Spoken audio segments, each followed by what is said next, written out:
Welcome to Local Edition. I'm Bella Shaw. U.S. Senator Thomas Bard may not be a household name, but if you live in the Port Hueneme area, it should be, because he was instrumental in development of this whole region. City Councilwoman Sylvia Munoz-Schnopp joins us, and you are such a historian on this area because you're born and raised here. But Thomas Bard. Yes, Thomas Bard. He was a U.S. Senator at the turn of the century and actually built what was known as Barrelwood with a beautiful neoclassic mansion. It's located right now on Port Hueneme's Naval Base. And it's going to be open to some of the public soon? In order to celebrate its centennial celebration this year, they did open it up for the first time to the public with registration early on, but it gave people an opportunity to come onto the grounds and really take a look at this beautiful treasure that we have. And why is it so unique? I mean, I'm thinking of homes that are open for the public. Of course, the Hearst Mansion comes to mind, but what is it about this Bard house that people are going to find interesting? You know, Thomas Bard was a gentleman who came from Pennsylvania, and he actually then served under the Secretary of Railroad with President Abraham Lincoln. So it's quite a bit of a history.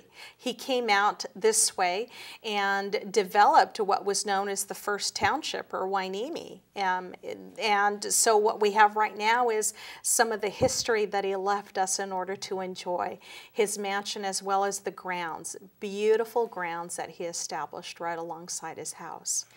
And does it have ocean views, or the style, or what would people find interesting about it? There are a lot of tall trees around, and I'm sure at the day there probably was a site out to the water. Now it's surrounded with other buildings and the naval base, but certainly it gives you a little perspective as to what happened at the turn of the century.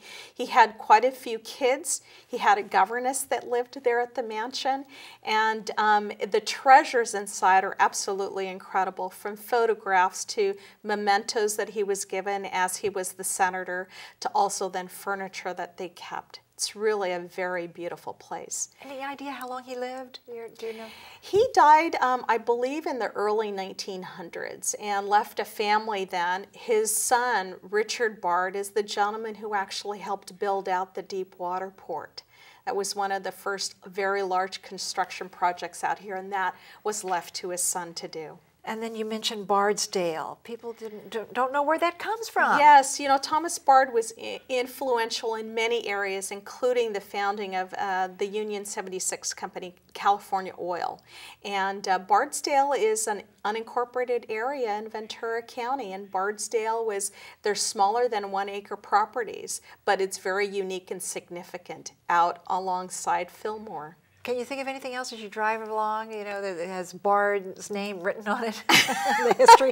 I would imagine that some of that generation, some of the family, still lives out here. Yes, they do. And Richard Bard's daughter, there are a couple of daughters that still live there in their 90s. We get to see them at the different events for Friends of the Bard Mansion. It is a social group that comes together and talks about the history, and bless the heart, these daughters absolutely come alongside, and we see them every so often. It's good to see the family here.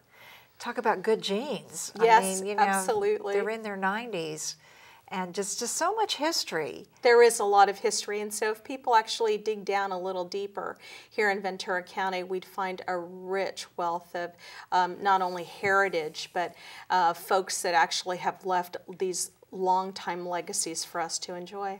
U.S. Senator Thomas Bard. Google it. And we thank you, City Councilwoman Sylvia Munoz-Schnopp, for joining us on Local Edition. I'm Bella Shaw.